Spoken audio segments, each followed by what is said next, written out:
Hi అండి. అందరూ ఎలా ఉన్నారు? నేనైతే చాలా బాగున్నాను. మీరందరూ కూడా బాగుండాలని మనస్ఫూర్తిగా కోరుకుంటున్నానండి. మన ఛానల్‌లో వీడియో అప్లోడ్ చేసి చాలా రోజులైతే అయింది కదండీ! వీడియో అప్లోడ్ చేయకపోవడానికి చాలా కారణాలే ఉన్నాయండి. మా పిల్లల బర్త్‌డే కోసం మా అత్తయ్య గారు, మా మామయ్య గారు వాళ్ళొచ్చారండి. అప్పుడు నేనైతే అసలు వీడియో షూట్ చేయలేదు. ఎందుకంటే పని ఎక్కువగా ఉంటుంది కదా! అసలు షూట్ చేయడానికి కూడా అవ్వలేదు. అది మా మా బాబుకి హెల్త్ బాలేదండి. 3 డేస్ అయితే హాస్పిటల్‌లో ఉన్నాము. అసలు జశ్విన్‌కి ఏమైంది? ఎందుకు హాస్పిటల్‌లో ఉన్నామో కూడా ఈ వీడియోలో షేర్ చేస్తాను. అలానే సింపుల్‌గా వెజిటేబుల్ ఫ్రైడ్ రైస్ ఏ విధంగా ప్రిపేర్ చేసుకోవచ్చో షేర్ చేస్తానండి.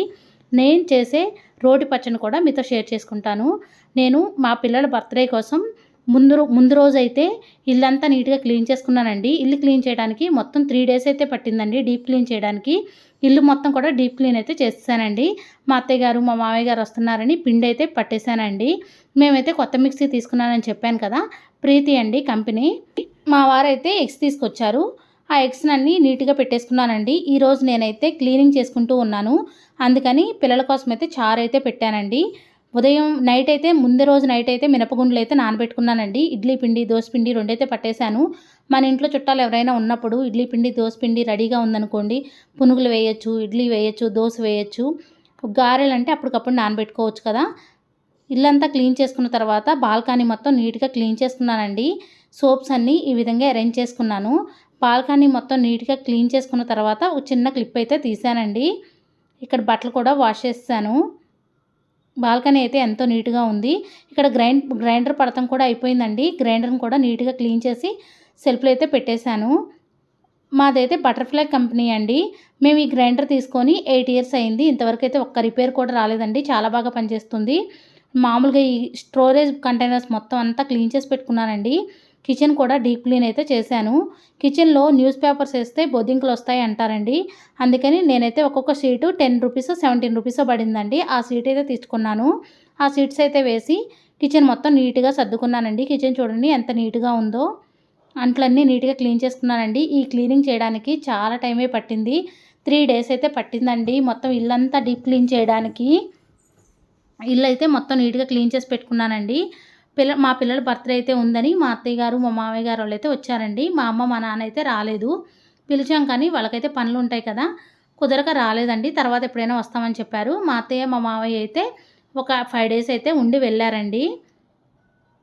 ముందైతే జశ్విన్‌కి ఫీవర్ వచ్చిందండి. బర్త్‌డే కన్నా ముందు ఫీవర్ వచ్చింది. 1 వీక్ అయితే ఫీవర్ ఉందండి. 1 వీక్ తర్వాత ఫీవర్ అయితే తగ్గిపోయింది. ఫీవర్ తగ్గిపోయిన తర్వాత బర్త్‌డే అయితే హ్యాపీగా చేసుకున్నాడండి. బర్త్‌డే అయిన 4 డేస్‌కైతే జశ్విను కింద పడ్డాడండి. అసలు కింద పడితే దానికి హాస్పిటల్‌లో 3 డేస్ ఉన్నామండి. ఏమైందంటే కప్‌బోర్డ్ గుద్దుకుందండి. మామూలుగా టీవీ రిమోట్ కోసమని మామూలు చైర్ మీదకైతే వెక్కాడండి. నేను టీవీ రిమోట్‌తో సెర్చ్ చేస్తూనే ఉన్నాను. వాడేదో టీవీలో బటన్ ప్రెస్ చేద్దామని చెప్పి చైర్ అయితే ఎక్కాడు. వచ్చి ఒక్కసారి కప్‌బోర్డ్ మీద పడటం వల్ల కప్‌బోర్డ్ అయితే మూతికి గుద్దుకుందండి. పెదం మొత్తం బాగా వాసిపోయిందండి. పెదం లోపల సీమైతే వచ్చేసింది. గురువారం రోజు ఏదో బంద్ ఉంది కదా! లాస్ట్ గురువారం అండి. బంద్ రోజు మార్నింగ్ మొత్తం మంచిగా ఆడుకున్నాడు. ఈవినింగ్ 6:30 ఆ టైంలో మామూలుగా ఇంకా ఆట ఆడుకోవడం అయిపోయింది కదా! ఇంకా మనం ఫ్రెష్ అయ్యి భోజనం చేసి పడుకుందుగా నాన్న అని చెప్పాను. ఈ లోపల టీవీ చూస్తూ అన్నం తిందాం అనుకున్నాడండి.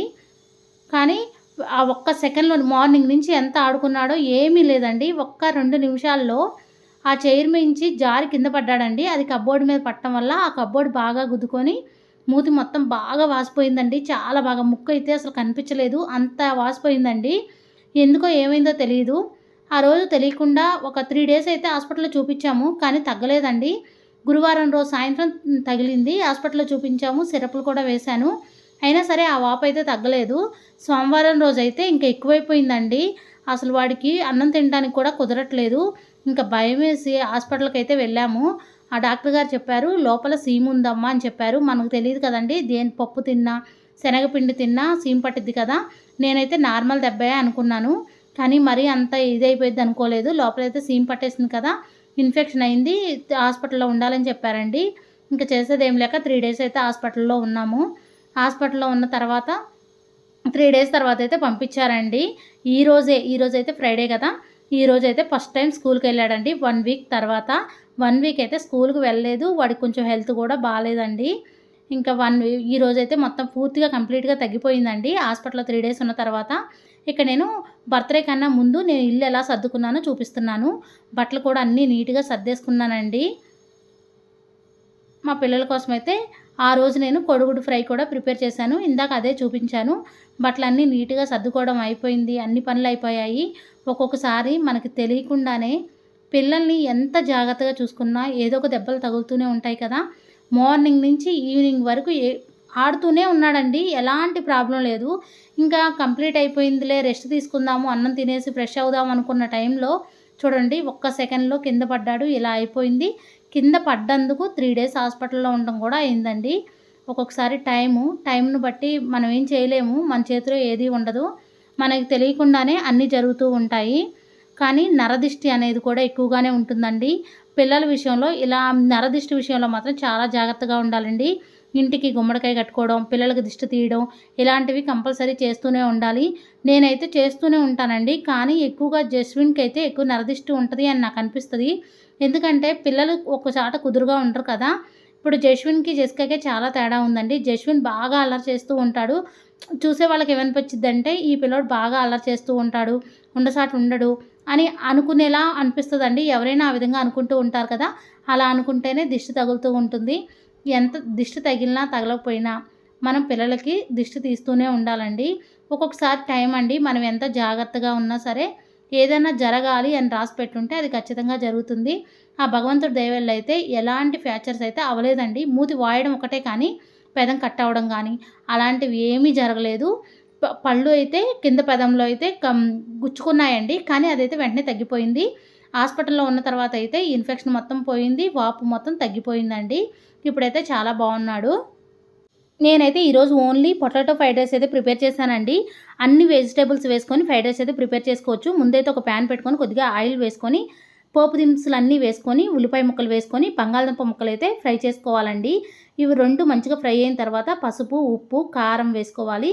కొద్దిగా ధనియాల పౌడరు, గరం మసాలా కూడా వేసుకొని మంచిగా ఫ్రై చేసుకోవాలండి. అల్లం పేస్ట్ ఇష్టమైతే వేసుకోవచ్చు. ఏదైనా సాసులు కావాలన్నా వేసుకోవచ్చండి. ఎన్ని రకాల వెజిటబుల్స్ అయినా వేసుకోవచ్చు. ఇవన్నీ మంచిగా మగ్గిపోయిన తర్వాత ఉడికించిన అన్నం వేసి లాస్ట్‌లో కొద్దిగా కారం వేసి సాల్ట్ సరిపోకపోతే సాల్ట్ వేసుకోవాలండి. అంతే ఫ్రైడ్ రైస్ అయితే సింపుల్‌గా చేసుకోవచ్చు. లాస్ట్‌లో కొత్తిమీర కానీ, పుదీనా కానీ వేసుకోవచ్చండి. నేనైతే కొత్తిమీర, పుదీనా ఏం వేయలేదు. సింపుల్‌గా అయితే ఒక 10 నిమిషాల్లో ఫ్రైడ్ రైస్ అయితే ప్రిపేర్ చేసుకోవచ్చండి. ఇక్కడ నేను బట్టలైతే మడత పెడుతూ ఉన్నాను. చెప్పాను కదండీ జస్విన్ హాస్పిటల్‌లో ఉన్నాడని. ఆ కారణంగానే నేను వీడియోస్ అయితే తీయలేదు. అలానే పోస్ట్ కూడా చేయలేదండి. అందుకే వీడియోస్ ఇంత లేట్ అయిపోయాయి. కానీ పిల్లల్ని పెంచడం అంటే ఒక జాబ్ చేయడం కన్నా ఇంకెక్కువ పని అనే చెప్పాలండి. ఇదివరకి రోజుల్లో మన చిన్నప్పుడైతే మన అమ్మోళ్ళకి ఇంత కష్టం ఉండేది కాదు. మనం ఒక చాట ఉండమంటే ఒక చాటే ఉండేవాళ్ళం. మనం అంతలా అల్లరి చేసేవాళ్ళం కూడా కాదు. కానీ ఇప్పుడు పిల్లలు హై మెచ్యూరిటీ ఉండటం వల్ల ఏమో తెలీదండి. వాళ్ళకి ఇంకెక్కువ తెలివితేటలు ఉండటం వల్లో ఎక్కువ చురుకుదనంగా ఉంటారు. అసలు కాలు, చేతులు ఒక్కసాట ఉండనివ్వరు. ఏదన్నా పట్టుకుంటారు, ఎక్కుతారు, దిగుతారు. కొంతమంది పిల్లలేమో ఏదైనా వస్తువు లాగం చేస్తూ ఉంటారు. కొంతమంది పిల్లలేమో తినటానికి ఇబ్బంది పడుతూ ఉంటారు. ఒక్కొక్క పిల్లలు ఒక్కొక్క రకంగా పేరెంట్స్‌ని ఇబ్బంది పడుతూ ఉంటారండి. అలా అని పిల్లలది తప్పని నేను అంటలేదు. కానీ పిల్లల్ని పెంచడం అనేది ఈ రోజుల్లో కొంచెం కష్టమైన టాస్కే అని చెప్పాలి. ఎందుకంటే పిల్లల్ని ఒక 5 మినిట్స్ మనం వదిలేసినా వాళ్ళసలు ఏం చేస్తున్నారో మనకే తెలీదండి. పిల్లల్ని మనం ఒక్కసారి వదిలేసామంటే పిల్లలు ఏం తాకిచ్చుకుంటారో తెలీదు. ఏం చేస్తారో తెలీదు. ఏది పట్టుకుంటారో తెలీదు. ఏది నోట్లో పెట్టుకుంటారో తెలీదు. 10 ఇయర్స్ వచ్చినా సరే పిల్లల్ని జాగ్రత్తగా చూస్తూనే ఉండాలండి. మన అబ్జర్వేషన్‌లో మనం ఉండాలి. ఇక్కడ చూసారా ఇదైతే హాస్పిటల్‌లో ఉన్నప్పుడు తీసిన క్లిప్ అండి. అదే చూపిస్తూ ఉన్నాను. మనం ఎంత పనున్నా, ఏ పని చేసుకున్నా పిల్లల్ని మాత్రం అబ్జర్వ్ చేస్తూనే పని చేసుకోవాలండి. కానీ మ్యాక్సిమం 90% అమ్మలు ఎవరైనా సరే పిల్లల్ని ఒక్క నిమిషం కూడా వదిలిపెట్టరు. ఆ విషయం నాకైతే తెలుసండి. ఎందుకంటే నేనైతే ఒక్క నిమిషం కూడా వదిలిపెట్టను. అంత జాగ్రత్తగా చూసుకున్నా సరే చూడండి, ఇంట్లోనే అంతసేపు ఆడుకున్నా సరే కింద పడ్డాడు. మనం ఎంత జాగ్రత్తగా ఉన్నా సరే ఈ పిల్లలు అసలు కుదురుగానే ఉండరు. కానీ మనం చేసేదేముందండి, పిల్లల విషయంలో మాత్రం ఇంకా అతి జాగ్రత్త తీసుకోవడం అనేది ముఖ్యం, చాలా ముఖ్యం. పిల్లలు హైపర్ యాక్టివ్‌గా ఉన్నా బాధే, సైలెంట్‌గా ఉన్నా బాధే అండి. సైలెంట్‌గా ఉంటే ఏంది ఈ పిల్లోడు ఒక చాట నుంచి కదలట్లేదు అనిపిస్తూ ఉంటుంది. హైపర్ యాక్టివ్‌గా ఉంటే వీడు ఒక చాట కుదురుకుంటాడే అనిపిస్తూ ఉంటుంది కదా! కానీ పిల్లల్ని మాత్రం మనకి ఎన్ని పనులున్నా వాళ్ళని చాలా జాగ్రత్తగా చూసుకోవాలండి. నేను ఎంత జాగ్రత్తగా చూసుకున్నా ఇలా అయిందే అని చాలా ఫీల్ అయ్యాను. కానీ మన చేతుల్లో అయితే ఏమీ లేదు కదా! కానీ భగవంతుడి దయ వల్ల ఏమి ఇబ్బంది ఏమి లేదండి. మంచిగా ఉన్నాడిప్పుడు. ఈ పిక్‌లో చూస్తే మీకు అర్థమవుతుందండి. జస్విన్‌కైతే మూతి కొంచెం వాసింది లైట్‌గా కనిపిస్తూ ఉందిక్కడ. బాగా వాసిపోయిందండి. నేనసలు ఫోన్ అనేది పట్టుకోలేదండి. ఎందుకంటే వాడిని చూసుకోవడమే సరిపోయింది. హాస్పిటల్‌లో ఉంటూ నైట్ అంతా హాస్పిటల్‌లోనే ఉండేదాన్ని. మార్నింగ్ వచ్చి వంట చేసుకొని, ఇల్లంతా నీట్‌గా సర్దుకొని, మళ్ళీ లంచ్ తీసుకొని, టిఫిన్ తీసుకొని హాస్పిటల్‌కి వెళ్ళేదాన్ని. మళ్ళీ ఈవినింగ్ వచ్చి వంట చేసుకొని మళ్ళీ వెళ్ళేదాన్నండి. అలా 3 డేస్ అయితే ఉన్నాం. నేను మాట్లాడిన విషయాల్లో ఏమైనా తప్పులుంటే క్షమించండి. నా వీడియో అయితే మీకు నచ్చిందనే అనుకుంటున్నాను. నా వీడియో మీకు నచ్చితే లైక్ చేయండి, షేర్ చేయండి, కామెంట్ చేయండి ఫ్రెండ్స్. కొత్తవారు ఎవరైనా మన ఛానల్ చూస్తున్నట్టయితే సబ్స్క్రైబ్ చేసుకోండి. Thank you for watching. Bye అండి.